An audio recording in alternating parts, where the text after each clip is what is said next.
Welcome friends. Welcome to the upcoming programmer Never Stop Learning. आज हम सीखेंगे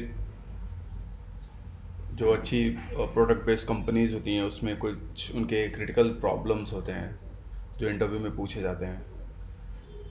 तो वो नॉर्मली इजी नहीं होते हैं, उनके लिए एक अलग थॉट प्रोसेस होना चाहिए आपके पास। बट उसको कैसे कर सकते हैं उसको प्रैक्टिस से हम सीख सकते हैं। तो आज मैं इसका एक नया सीरीज बनाऊंगा, इंटरव्यू क्वेश्चंस। उसमें आप चीज़ों को देखें कौन कौन से क्वेश्चंस पूछे जाते हैं, उसको सॉल्व करने का तरीका क्या है और ख़ुद से सॉल्व करने की कोशिश भी करें। तो डिले ना करते हुए we are going to start two sum problem.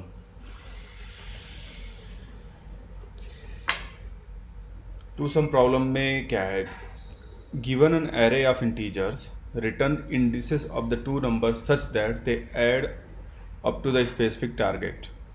एक अरे दिया हुआ है जिसमें आपको दो नंबर्स के इंडेक्सेस को रिटर्न करना है, जिससे कि अगर हम उसको ऐड करें, उस नंबर्स को ऐड करें तो एक स्पेसिफिक टारगेट हमको मिले। यहाँ पे दिया you may assume that each input would have exactly one solution. आप ऐसा एज्यूम करिए कि जो एरे दिया है उसमें सिर्फ एक ही सोल्यूशन मिलेगा।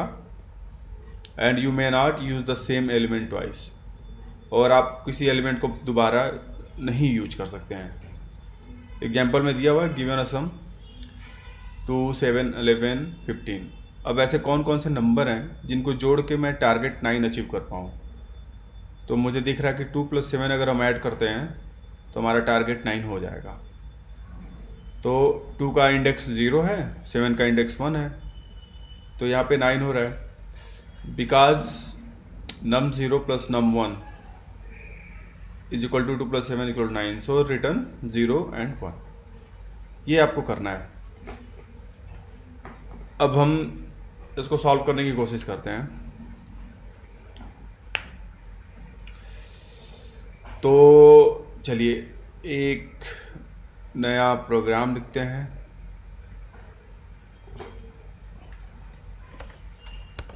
टू सम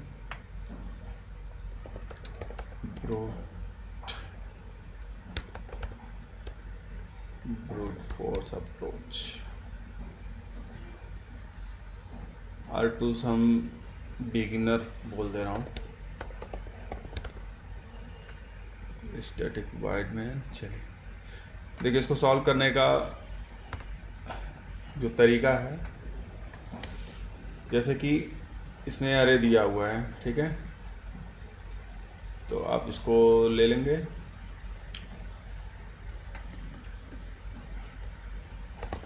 इंटीजर इनपुट अरे = न्यू इंटीजर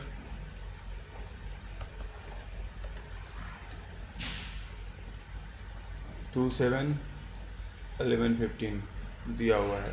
2, 7, 11, 15 ये आपका इनपुट हो गया। Integer target = 9। आपको अब इंडेक्स रिटर्न करना, अब आपको कोडिंग करनी है। तो हमारा एक अप्रोच हो सकता है कि हम 2 फॉर लूप लगाएं, और एक फॉर लूप में क्या होगा, जैसे कि देखिए मैं बता रहा हूँ।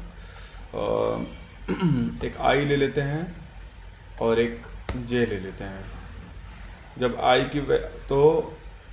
की वैल्यू जब 0 होगी तो जे की वैल्यू हम i + 1 से लेके n तक चलेंगे। आई भी जो है 0 से लेके n तक चलेगा, और जे जो है i + 1 से लेके n तक चलेगा। तो होगा क्या कि जब i के पास 2 है तो जे जो है n तक चलेगा i + 1, तो वो ट्राई करेगा okay i and J i + 1 = जे। तो यहाँ पे मिल गया 2 + 7 9। अगर मान लीजिए मेरा टारगेट 17 होता तो क्या होता, आई और तो देखिए ऐसे मान लीजिए हम एक इटरेशन करते हैं कि जब आई की वैल्यू जीरो आई की इंडेक्स जो है, जब आई जीरो इंडेक्स पे है तो जे जो है आई प्लस वन मतलब वन इंडेक्स पे होगा। तो अगर वहाँ की वैल्यू देखी जाए तो जीरो पे क्या है, टू है, एंड प्लस अगर हम ऐड करते हैं जे की वैल्यू हम यहाँ आ जाते हैं, यहाँ से हमको 7 मिलेगा, सॉरी 7 मिलेगा, तो 2 + 7 9 हो गया। लेकिन अगर मान लीजिए हमारा टारगेट 11 है तो हमारा ये नहीं होगा, तो जे को हम क्या करेंगे, फिर से आगे बढ़ाएंगे। तो जब तो ये तो यहाँ तो हमको ये क्रॉस हो गया, नहीं मिला। फिर जे की वैल्यू होगी, क्योंकि ये n तक चलेगा, तो जे की वैल्यू 2 होगी, तो 2 पे मिलेगा हमें 11। तो 11 और 2 अगर आप जोड़ेंगे तो 13 होगा, मतलब यहाँ पे 11, और मेरा टारगेट कितना है, मान लीजिए 24 में टारगेट रख रहा हूँ अभी। तो यहाँ से 2 और प्लस 11 तो भी नहीं हो रहा है, इसको क्रॉस मार दीजिए। फिर आगे बढ़ेंगे आप, फिर आएगा 15, तो 2 और 15, तो 2 15, सॉरी मैंने 24 टारगेट क्यों रखा, 24 हो ही नहीं सकता है। हाँ, अगर हम 22 मान के चलो, अब 22 टारगेट है हमारा, 22 स्पेसिफिकली हम टारगेट रख रहे हैं यहाँ पे 22 उस केस के लिए, ठीक है। अब देखो 2 7 9 2 11 13, और उसके बाद में क्या होगा, 15 यहाँ पे आएगा, राइट। तो 2 15 17 ये भी नहीं होगा। तो अब दूसरे इटरेशन पे आएंगे, i = 1 हो जाएगा। तो j की वैल्यू क्या होगी, j की वैल्यू i + 1, मतलब जब i इस इंडेक्स पे जाएगा तो इसकी वैल्यू जो हो रहेगी वो 7 रहेगी, ठीक है। इसकी वैल्यू 7 हो जाएगी। तो हम क्या करेंगे, j की वैल्यू 1 इंडेक्स है तो j की वैल्यू 2 इंडेक्स से शुरू होगी, यानी कि 11 से शुरू होगी। 11, ओके, 11 7 18 हुआ, नहीं वैलिड नहीं है। अब हमको क्या करना है, j आगे बढ़ेगा, अब ये 1 से 2 पे जाएगा, तो 11 7 1 सेकेंड 7 हुआ, राइट, हाँ, तो यहाँ 11 हो गया। फिर 15 आएगा, तो यहाँ से जब 15 आएगा तो 7 15 22, तो हम क्या करेंगे यहाँ पे, इसको लूप को ब्रेक कर देंगे और वैल्यू को रिटर्न कर देंगे। तो चलिए हम इसकी कोडिंग करते हैं, बहुत इजी है ये।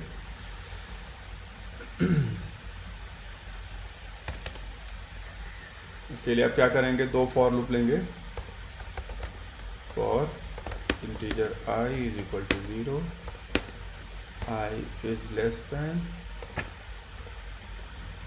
input array dot length, फिर i प्लस प्लस, उसका for integer j = 0, sorry i + 1, हम i + 1 से शुरू करेंगे। उसके बाद j is less than input array dot length, फिर j प्लस प्लस। उसके बाद आपको क्या चेक करना है, if target is equals to input array of I plus input array of j।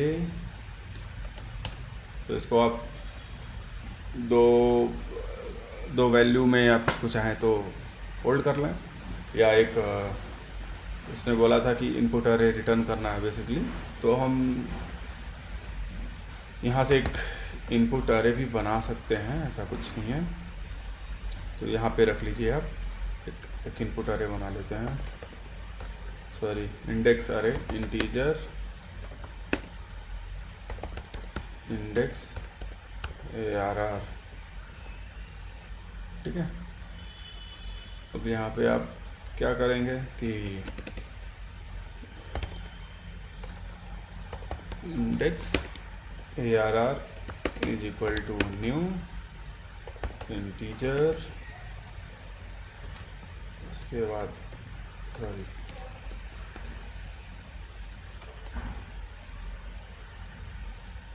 Okay, यहाँ से आप एक जगह पे आई दे देंगे और एक जगह पे जे दे देंगे। ये आपका अरे हो गया। उसके बाद क्या करना है आपको, इस लूप को ब्रेक कर देना है क्योंकि हमको सोल्यूशन मिल चुका है। अब आप लूप से बाहर आएंगे,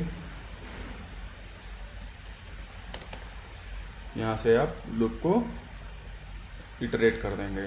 तो फॉर एक फॉर ईच मतलब फॉर होता है, हम वो लगा देंगे यहाँ पे integer I colon input index array और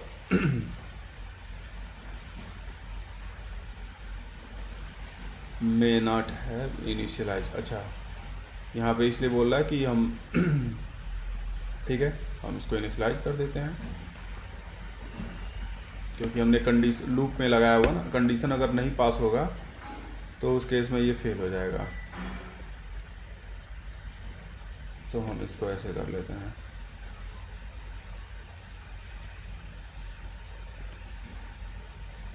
ठीक है। तो हमें बस इसमें ठीक है, हम वैसे इसको असाइन कर लेंगे। अब इंडेक्स अरे हो गया एस आउट, ओके आउट क्यों नहीं हो रहा है, यस इस आउट, यहाँ पे आई को प्रिंट कर देंगे। आप आई की जगह मैं इंडेक्स दे दे रहा हूँ, आप लोगों को कन्फ्यूजन होगी तो, ठीक है। अब हम चलाते हैं प्रोग्राम को।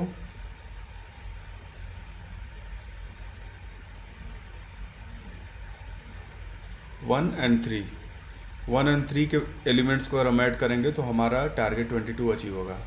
तो 0 1 पे 7 है और 3 पे 15 है, तो हमको मिल जाएगा। और अगर आप चाहते हैं तो मैं एक और लूप लगा दे रहा हूँ यहाँ पे नंबर्स के लिए। इसी में आ जाते हैं हम लोग, प्लस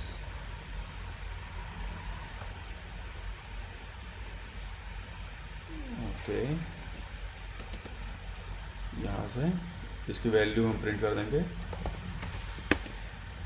इनपुट अरे ऑफ आई, यहाँ पे इसको वैल्यू इनपुट अरे ऑफ इंडेक्स, बस।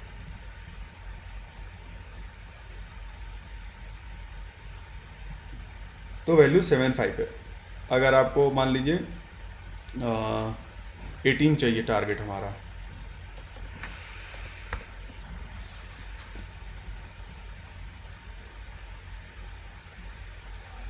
देखिए 18 मिल जाएगा। तो ये बेसिक तरीका है करने का। अब हम आगे आपको बताएंगे इसका ऑप्टिमाइज करने का तरीका नेक्स्ट वीडियो में। तब तक के लिए आप लोग खुद से प्रैक्टिस करिए और सोचिए इसको कैसे ऑप्टिमाइज कर सकते हैं। मैं आपको इससे सोल्यूशन थोड़ा कॉम्प्लेक्स होगा बट इफ़िशियंसी बढ़ जाएगी, क्योंकि इसमें जो इसकी कॉम्प्लेक्सिटी है वो ऑर्डर ऑफ एन है, क्योंकि हमने n इंटू एन 2 लूप चला दिए हैं, तो इस वजह से n स्क्वायर हो जाता है, जो कि काफ़ी बोला जाए तो कॉम्प्लेक्सिटी अच्छी नहीं होती, उसको अच्छी नहीं मानी जाती है। ऑर्डर ऑफ एन स्क्वायर मतलब इससे कम करने की हमें हमेशा क्या करना है, दो एल्गोरिदम को कंपेयर करना है कि उसमें जो कम समय ले, कम टाइम ले। तो अभी this algorithm takes order of n square, तो हमें ये इससे हम ये नहीं करें ख़राब है, हमें इससे अच्छा एल्गोरिदम आइडेंटिफाई करना है, इससे कम कॉम्प्लेक्सिटी वाला। अगर शायद अगर ये ऑर्डर ऑफ एन सबसे बढ़िया होता तो मे भी अगला solution order of n cube या कुछ और भी हो सकता है। बट अगर इस हमें ऑर्डर ऑफ एन में इसको अगर हमें कुछ मिल जाता है तो ऑब्वियसली वो बेस्ट होगा। तो ठीक है, हम नेक्स्ट वीडियो में ऑप्टिमाइज वे से इसको सॉल्व करने की कोशिश करेंगे। Good luck, keep learning, never stop learning. Alright, bye bye.